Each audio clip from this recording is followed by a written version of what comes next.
FIFA র্যাঙ্কিংয়ের একেবারে তলানিতে থাকা দল সান মারিনো আন্তর্জাতিক ফুটবলে 223 ম্যাচ খেলে মাত্র জয় 3টিতে। সংখ্যাটা শুনলে বোঝা যায় কতটা দুর্বল এই দল।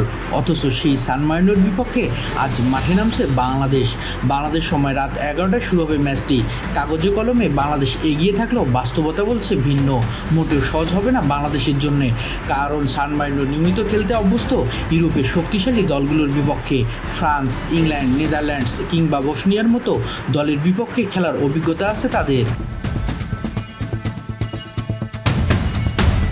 তাই বাংলাদেশের দলের ফুটবলার থেকে শুরু করে কোচিং স্টাফ কেউ আগেভাগে জয়ের ঘোষণা দিতে রাজি নন।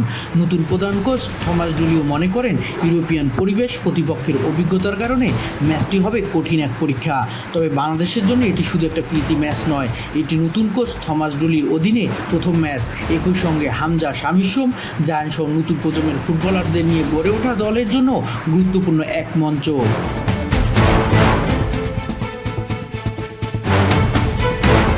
বাংলাদেশের গোলরক্ষক সুজন হোসেন মনে করেন, র্যাঙ্কিং সবসময় আসল চিত্র তুলে ধরে না। তার মতে ইউরোপের বড় বড় দলের বিপক্ষে নিয়মিত খেলার অভিজ্ঞতা সান মারিনোকে অনেক বেশি প্রতিদ্বন্দ্বিতাপূর্ণ করে তুলছে।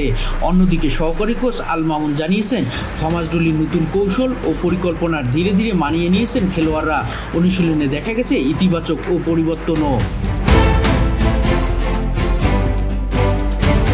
সব মিলিয়ে ইতিহাসের নতুন এক অধ্যায়ের সামনে দাঁড়িয়ে বাংলাদেশ ফুটবল। ইউরোপের মাটিতে ইউরোপের একটি দলের বিপক্ষে এবার কি জয়ের হাসি ফুটবে লাল সবুজ শিবিরে, নাকি কঠিন চ্যালেঞ্জ ছুড়ে দেবে সান মারিনো? উত্তর মিলবে আজ রাতেই।